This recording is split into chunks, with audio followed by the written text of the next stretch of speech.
So as Noah said, my name is SAaron McGowan. I'm a Fanshawe student, third year. I'm studying computer programming, and recently I've launched Next Stop, obviously. So this evening I'm here to talk about open data, and it's a topic that I'm very excited about on many different levels, and I believe it's stepping stones to the future. So start off with, what is open data? Open data is this practice and philosophy in which certain data sets are released for free in machine-readable format, like the XML here, which is actually used for my Next Stop app. These data sets should be released without control mechanisms like copyright, patents. Obviously, licensing comes into effect. However, there's major issues around that, in my opinion. But open data is not new. The term itself is, but the practice is not. For example, in 1985, a man by Billy James studied baseball statistics.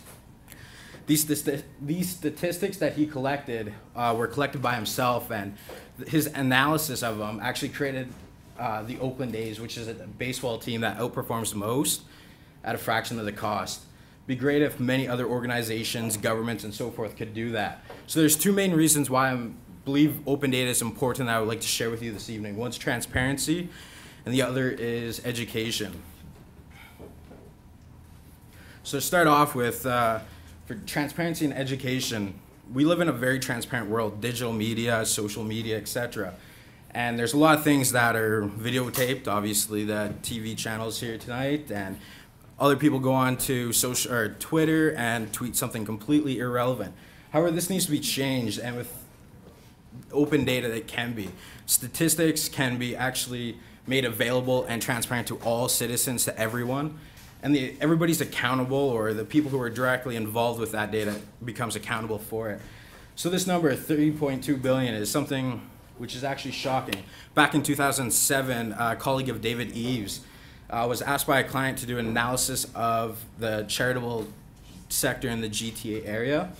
And she was surprised because she worked this sector for over 20 years, and there was two organizations that were actually making more money in donations than the United Way.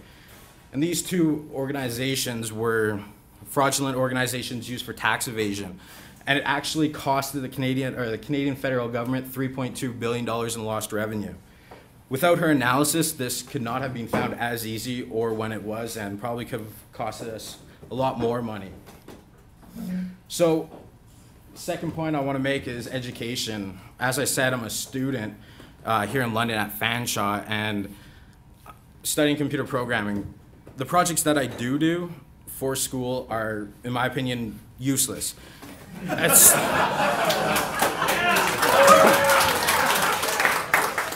So as soon as my projects are submitted, they have absolutely no use to me, to anybody else, other than for the sake of marketing and school.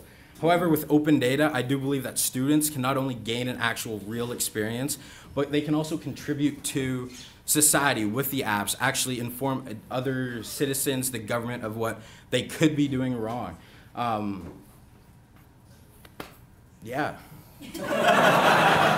Blanked out. Anyways, I do believe that with London being a town of education with two big institutions, they need to step up and actually get behind this motion of open data. Everybody believes, like I said, it's new, but it's not. And a lot of people are scared of it because disruptive changes will come from it, something that we have to adapt to. So, for example, as a student, I created Next Stop. It was nothing to do with school. And I identified two problems. One being the LTC website sucks. And it was not accessible to me on my mobile device. And I never knew where the buses were when I was trying to arrive or catch one.